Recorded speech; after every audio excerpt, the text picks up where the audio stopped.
नमस्कार। हमारे इस खास कार्यक्रम में आज के मेहमान एक ऐसे हैं, उनके पर्सनालिटी के दो चेहरे हैं। पहला चेहरा एक पुलिस ऑफिसर का और दूसरा चेहरा एक फाइटर का। पहले पुलिस ऑफिसर की बात करें, हम सभी उनको जानते हैं क्योंकि अब से कुछ महीने पहले ही वो नॉर्थ गोवा के एसपी थे। मैं बात कर रहा हूँ निधिन वालसन आईपीएस की। और दूसरा चेहरा जो मैंने बोला वो है एक फाइटर का जिन्होंने कैंसर से लड़ाई की और लड़ाई में जीते भी। हमारे साथ हैं निधिन वालसन आईपीएस। सर, आपका बहुत बहुत स्वागत है हमारे इस खास कार्यक्रम में। Thank you Mukesh, thank you Goa. Hello, how are you? आज निधिन वालसन सर को यहाँ आमंत्रित करने के लिए ऑनलाइन हमसे जुड़े हैं। ये अभी कहीं ट्रेवल कर रहे थे लेकिन हमारे रिक्वेस्ट पे ऑनलाइन जुड़े हैं और इसका एक खास कारण है। मेरे बैकग्राउंड में जो आप फोटो देख रहे हैं वो है इनके ऑटोबायोग्राफी की।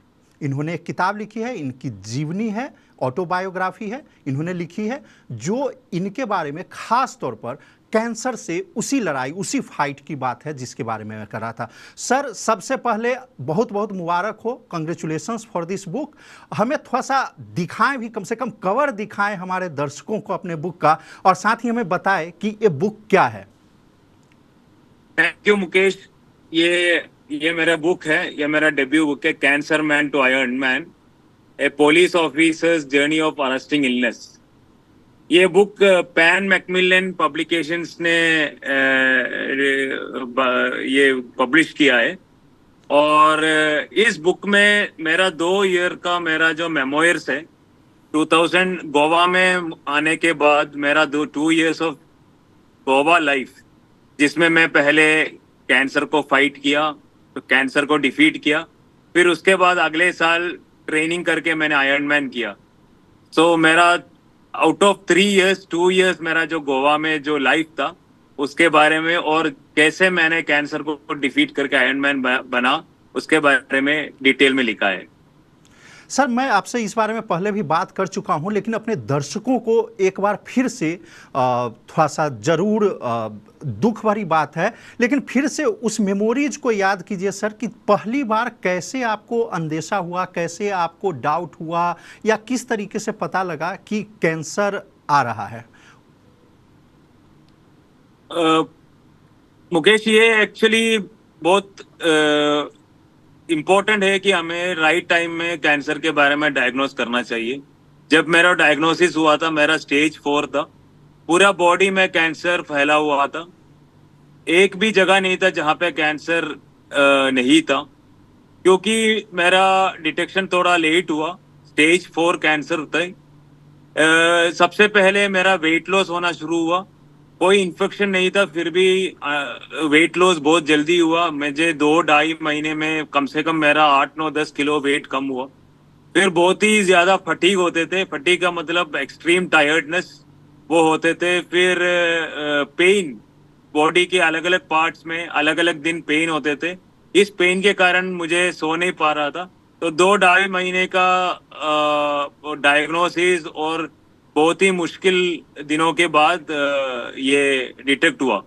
सो इनिशियल जो सिम्टम्स थे, वेट लॉस थे, स्लीपलेसनेस, पेन एंड फटीग थे।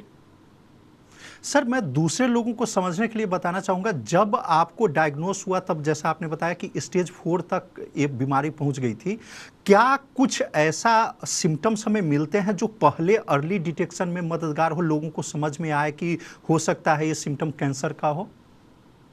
अलग अलग कैंसर होता है, बॉडी के जो भी ऑर्गन है, सब ऑर्गन का भी एसोसिएटेड कैंसर है। मेरा जो कैंसर है एक 1 टाइप ऑफ ब्लड कैंसर है, लेकिन अलग अलग कैंसर का अलग अलग सिम्टम्स होता है। बट जनरली कैंसर में, सब कैंसर में एक कॉमन चीज ये देखा जाता है कि cancer is a very aggressive disease, तो उसमें वेट लॉस जल्दी होता है। अगर आपको अनएक्सपेक्टेडली वेट लॉस होता है, then you should be very careful. दूसरा, ऐसा कुछ बीमारी है जो क्रोनिक आपको लग रहा है, जैसे डायबिटीज है। डायबिटीज तो उसका रीजन है। अगर कोई रीजन नहीं है जिसके कारण आपको रिपीटेडली बार बार कोई पेन हो रहा है, या आपको लग रहा है कि हेडेक हो रहा है, या फिर आपको लग रहा है टायर्डनेस हो रहा है, जिसका कोई रीजन नहीं है, तो उसमें एक्चुअली थोड़ा सा डीपली एनालाइज करना चाहिए, डायग्नोस करना चाहिए। सबसे इम्पोर्टेंट मैंने जो पहले भी बोला है, दो चीज है, एक तो फटीग होता है, जो टायर्डनेस है, और दूसरा वेट लॉस। ये दोनों अगर आपको बहुत ज्यादा लग रहे हैं, then you should consult a doctor and check properly. Sir तो जो स्टेज 4 में जब डिटेक्शन हुआ तो उस वक्त किस तरीके से ट्रीटमेंट चला था? जो डिटेक्ट हुआ तो थोड़ा एक्सट्रीम कंडीशन में थे। इमीडिएटली मैं छुट्टी पे थे, तो मेरा तबीयत बहुत खराब हुआ था, जो डॉक्टर को दिखाया। तो बायोप्सी में फिर पता चला, बायोप्सी के बाद पेट स्कैन के बाद पता चला स्टेज 4 था, पूरा बॉडी में स्प्रेड हुआ था। मेरा बॉडी वेट बहुत ही कम हुआ था, मैं एक्सट्रीमली वेरी वीक स्टेट में थे। डॉक्टर ने इमीडिएटली बोला ट्रीटमेंट स्टार्ट करना है। तो नेक्स्ट डे इटसेल्फ मैंने कीमोथेरापी स्टार्ट की। 6 साइकिल कीमोथेरापी मैंने किया। 6 साइकिल कीमोथेरापी के बाद फिर स्कैन किया, तो मुझे डॉक्टर ने बोला कि आप कैंसर से मुक्त हो। सर उसके बाद कहानी शुरू करें, आपने ड्यूटी ज्वाइन की। मुझे याद है गोवा पुलिस में आपको एसपी का कार्यभार दिया गया, नॉर्थ गोवा का कार्यभार दिया गया, जो कि एक महत्वपूर्ण डिस्ट्रिक्ट है गोवा का।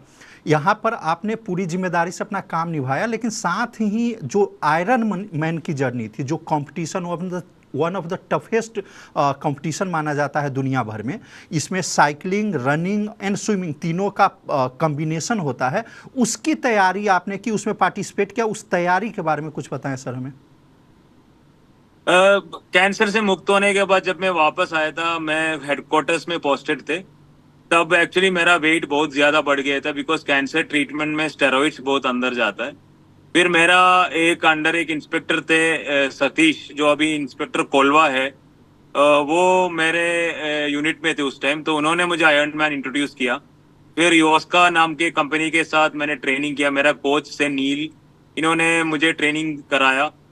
सबसे ज्यादा मुझे डिपार्टमेंट से सपोर्ट मिला, मुझे एक्चुअली गवर्नमेंट से सपोर्ट मिला। CS chief secretary sir, DGP sir, जो शुक्ला सर थे, और ओमवीर सिंह बिश्नोई साहब, और हमारा honourable CM Pramod Sawant sir, और उस टाइम के सेक्रेटरी अजीत रॉय, पुनीत गोयल सर, इन लोग सब लोगों ने मेरे काफी सपोर्ट की, मेरे स्टाफ ने सपोर्ट किया। तो टाइमली एक्चुअली मेरा सबॉर्डिनेट्स को भी मुझे थैंक करना चाहिए, क्योंकि उनके काफी सपोर्ट के हेल्प के कारण ही मुझे ये कर पाया। तो उस टाइम मैं इनिशियली हेडक्वार्टर में जब ट्रेनिंग में स्टार्ट किया था, फिर मैं एसपी क्राइम था, एसआईटी के इंचार्ज भी थे। तो work maintaining work and this training was difficult, but still because of the support of the entire department, of the staff, of government, of CM sir, chief secretary sir, and everybody, I could successfully complete Ironman. Sir cancer शरीर को कमज़ोर कर देता है, लेकिन अगर बात करें आयरन मैन जैसे कंपटीशन की तैयारी के लिए आपका क्या शेड्यूल होता था, और साथ ही डाइट के बारे में आप क्या क्या मेंटेन करते थे, क्या प्रिकॉशन लेते थे? आयरन मैन की ट्रेनिंग एक्चुअली हम लोगों को ऑफिस 10 बजे तक पहुंचना पड़ता है, तो उसके पहले ही ट्रेनिंग होना पड़ता है, या फिर शाम को। लेकिन शाम को कभी फिक्सड टाइम नहीं होता, इसलिए मैंने अपना ट्रेनिंग हमेशा सवेरे मॉर्निंग में करते थे। तो मॉर्निंग 4 बजे के आसपास में उठता था डेली, और 4:30 बजे के तक मैं थोड़ा मेडिटेशन और के बाद 5 o'clock तक मैं अपना ट्रेनिंग स्टार्ट करते थे। इनिशियल डेज में ट्रेनिंग 45-50 मिनट्स थे, बट लास्ट में आयरन मैन के आसपास मेरा ट्रेनिंग 2-2.5 घंटा होता था। तो मतलब 5:30 बजे शुरू होके 5:30, 6:30, 7:30, 8:30, 3-3.5 घंटे का ट्रेनिंग होते थे। और सैटरडे या संडे जिस दिन थोड़ा काम कम है, उस दिन sometimes it will be 4 hours और 5 hours ऑफ वर्कआउट। और खाना, इट्स वेरी इंपॉर्टेंट, डाइट इसमें बहुत इंपॉर्टेंट है, डाइट और हाइड्रेशन। एक्चुअली पानी का जो इनटेक है वो बहुत हमें ज्यादा करना पड़ता है, बिकॉज हाइड्रेशन, बॉडी का हाइड्रेटेड रखना वेरी वेरी इंपॉर्टेंट है आयरन मैन में। और आयरन मैन की इवेंट में भी हमें 15 मिनट, हर 15 मिनट पानी पीना पड़ता है, इलेक्ट्रोलाइट्स भी पीना पड़ता है। और डाइट में कोच ने मुझे काफी सपोर्ट की, नील ने मुझे एडवाइस किया था, जिसके कारण मैंने एक्चुअली कार्बोहाइड्रेट डाइट से प्रोटीन डाइट चूज किया। काफी प्रोटीनिशियस डाइट तो होते थे, और एक एक्स्ट्रा जो मेरे एनर्जी रिक्वायरमेंट को मीट किया वो था मिलेट्स। मैं रागी, एक्चुअली जो होते हैं मिलेट, वो डेली खाता था, तो उससे मुझे लगता है कि I was able to get my endurance, जो आयरन मैन में बहुत इंपॉर्टेंट है। उसके बाद अगर बात करें सर, जो रूटीन था चलिए आयरन मैन कॉम्पिटिशन हुआ, इससे आपको एक माइलस्टोन अचीव करने को मिला, लेकिन उसके बाद अपने लाइफ स्टाइल को कैसे मेंटेन किया, एक्सरसाइज के मामले में भी और खाने पीने के मामले में भी? आयरन मैन इनफैक्ट एक इवेंट नहीं है, वो एक डिसिप्लिन है। तो जो आयरन मैन की ट्रेनिंग में मैंने जो सीखा था वो मैंने कंटिन्यू किया। मैं एसपी नॉर्थ गोवा के चार्ज में थे, काफी हेवी अरेंजमेंट्स होते थे, हेवी काम होते थे, नॉर्थ गोवा में सारे अरेंजमेंट होते थे। फिर भी इंश्योर किया कि डेली का डेली कुछ ना कुछ वर्कआउट करने की कोशिश की। 45 मिनट्स में हर दिन मैं इंश्योर करता था मैं कुछ ना कुछ वर्कआउट करूँ।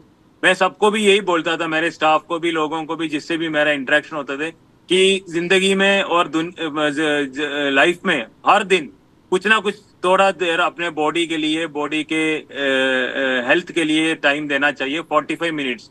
सो मैंने वो सेम डिसिप्लिन जो मैंने आयरन मैन ट्रेनिंग के लिए किया वो कंटिन्यू किया, नेक्स्ट ईयर भी, अभी भी करता हूँ।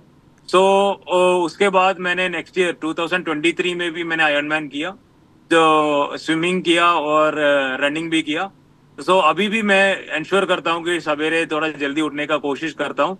अभी आयरन मैन से थोड़ा सा चेंज हुआ, अभी मैं योगा में इंटरेस्ट ले रहा हूँ, and now I am doing surya namaskar. अभी मेरा नेक्स्ट टारगेट सूर्य नमस्कार थोड़ा नंबर करने का है, वो अभी मैं कर रहा हूँ। सर अगर बात करें, मुझे याद है कि आप लंबे आवर्स तक फील्ड में काम करने वाले थे, भले ही आप एसपी थे, लेकिन आप खुद भी, चाहे कोई क्राइम हो जाए या बंदोबस्त की बात हो, आप हमेशा कोशिश करते थे कि आप खुद फील्ड में मौजूद रहें। वो कभी आपने महसूस किया कि कैंसर जो है फिर से रिवर्स हो सकता है, ऐसा कुछ? नहीं, वो एक्चुअली हमारे बस की बात, ये बात नहीं है। कैंसर के ऊपर जो कंट्रोल है हमारे पास नहीं है, वो एक्चुअली एक डेस्टिनी है। लेकिन हम प्रिवेंट कर सकते हैं। प्रिवेंट करने के लिए इंपॉर्टेंट है कि ज्यादा स्ट्रेस नहीं लेना चाहिए, डिसिप्लिन लाइफ रहना, जिंदगी जीना चाहिए, और खाने में भी थोड़ा ध्यान रखना चाहिए। घर का ही खाना बेटर रहता है, और अपने माइंड को हमेशा काम एंड कंपोज रखने की कोशिश करना चाहिए। तो डिस्ट्रिक्ट एसपी के होने के कारण काम बहुत ज्यादा थे, लेकिन हमें डिपार्टमेंट के साइड से, गवर्नमेंट के साइड से काफी मतलब सपोर्ट थे, कि मतलब जो अच्छा काम था, जो सही काम था, उसके लिए हमेशा सपोर्ट था। तो और ये मैंने इंश्योर किया जो भी काम हम कर रहे सब सही तरीके से, लीगली ठीक ही रहे, सो दैट स्ट्रेस नहीं होना चाहिए, और रात को नींद प्रॉपरली होना चाहिए। अगर नींद नहीं होता तो बॉडी को रिकवरी नहीं होता, रिकवरी नहीं होता तो वर्कआउट भी नहीं होता। तो इम्पोर्टेंट है कि रिकवरी भी होना चाहिए, रिकवरी के लिए स्लीप होना चाहिए। 7 आवर्स ऑफ स्लीप कंपलसरी है आयरन मैन की ट्रेनिंग के लिए। तो 7 आवर्स ऑफ स्लीप के लिए जितना मतलब लेट अगर सो गया उसके हिसाब से मैं लेट उठता था। अगर ज्यादा लेट हो गया और नेक्स्ट डे में वर्कआउट स्किप करते थे, लेकिन इंश्योर करता था कि स्लीप ठीक ठाक हो जाए। और स्लीप ठीक ठाक होने के लिए स्ट्रेसलेस होना चाहिए। तो स्ट्रेसलेस वर्क होने के लिए सबसे इंपॉर्टेंट काम है हम अपना काम सही तरीके से, लीगली जो राइट काम है वही करें। सर, कैंसर से लड़ने में एक जो है विल पावर की बहुत ज़रूरत होती है, मेंटली आपको काफ़ी टफ होना पड़ता है। और जब मेंटल सपोर्ट की अगर हम बात करते हैं तो हम फैमिली को नहीं भुला सकते। मैं जानना चाहता हूं कि आपको अपने परिवार से, आप एक फादर हैं, आप एक हस्बैंड हैं, आपको अपने परिवार से किस तरीके से सपोर्ट मिला है? कैंसर की जो लड़ाई है वो एक टीम गेम है। उसमें इंडिविजुअल से ज्यादा जो मुश्किल है, डिफिकल्टी है, जो उनकी फैमिली मेंबर्स को होता है, स्पेशली वाइफ और पेरेंट्स को, और हमारा नियर रिलेटिव्स को।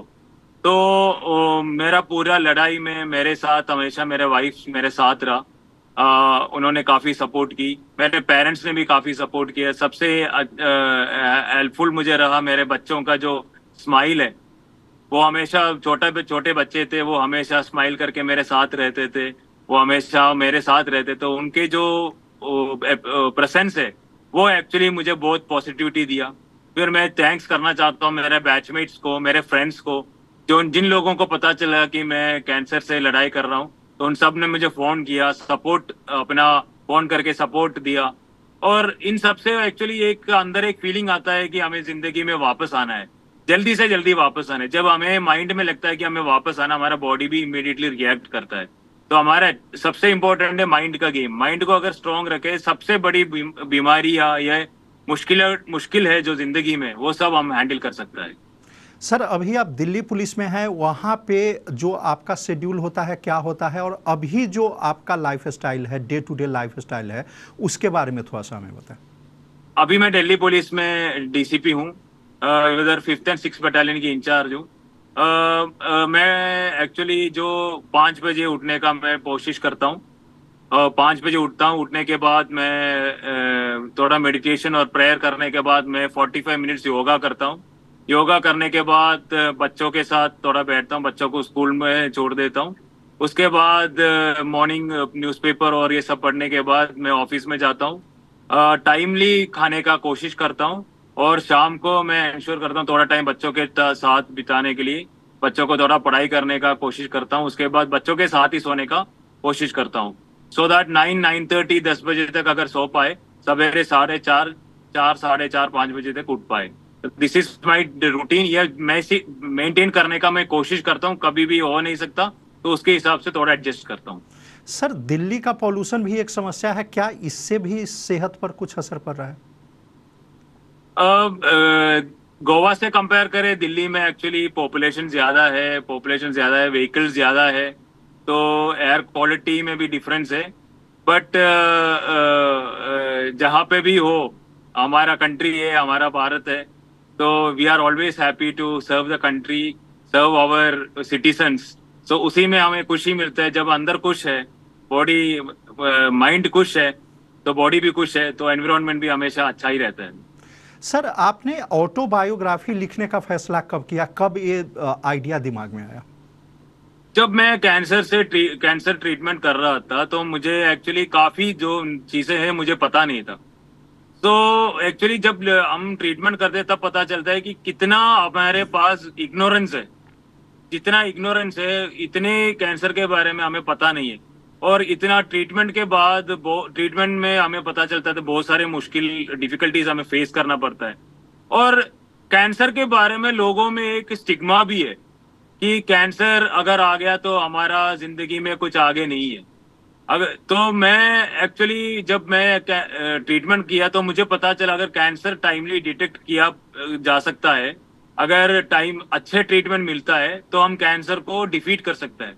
और जब मैंने आयरन मैन किया, तब मैंने ये समझ में आया कि मुझे ये समझ में आया कि अगर एक कैंसर जैसे बीमारी को डिफीट करके 1 साल के अंदर मैं आयरन मैन कर पाऊंगा, तो I will be able to send a message to all the people who are fighting there in the against cancer or any other disease or any other difficulty that nothing is an end. जो भी आपके सामने जो difficulties है, वो आपके लिए difficulty नहीं है, वो एक चैलेंज है। उसको एक चैलेंज करके आप फेस करो और उनको फाइट करो, होल्ड करो, परसिवियर करो, तब आप जिंदगी को बदल सकते हैं।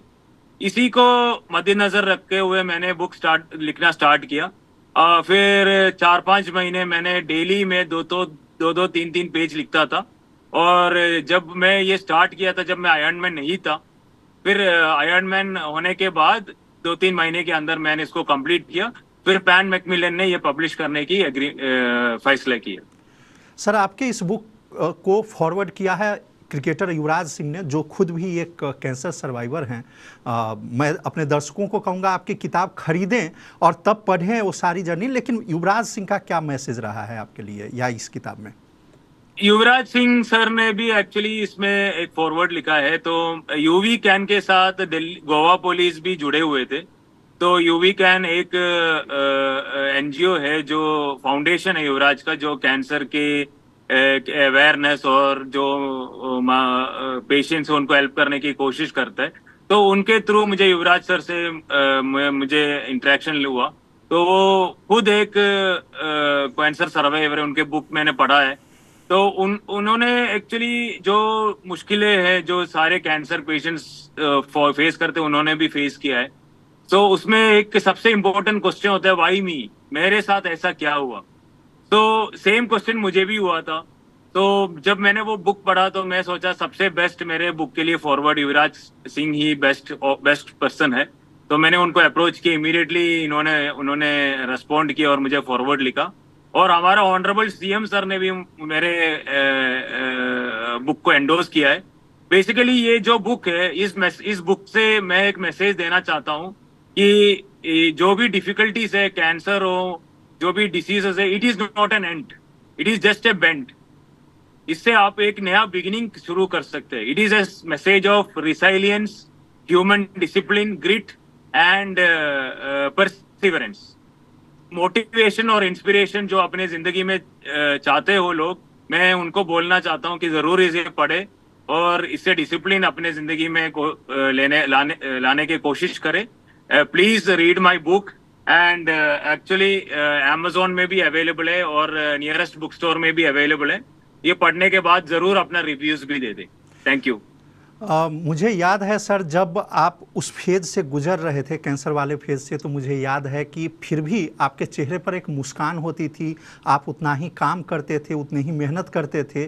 और मुझे याद है कि आपके एक सीनियर ऑफिसर ने कहा कि यार ये कैसे मान लूँ कि ये कैंसर पेशेंट है, क्योंकि इसकी चेहरे की मुस्कान तो कहती है कि नहीं ये बिल्कुल ठीक है। तो ये आपका विल पावर था सर। मैं बहुत बहुत आपको शुभकामना देता हूँ इस किताब के लिए, आपके अच्छे स्वास्थ्य की कामना करता हूं। और हमसे बात करने के लिए सर बहुत बहुत धन्यवाद। Thank you Mukesh, thank you Goa.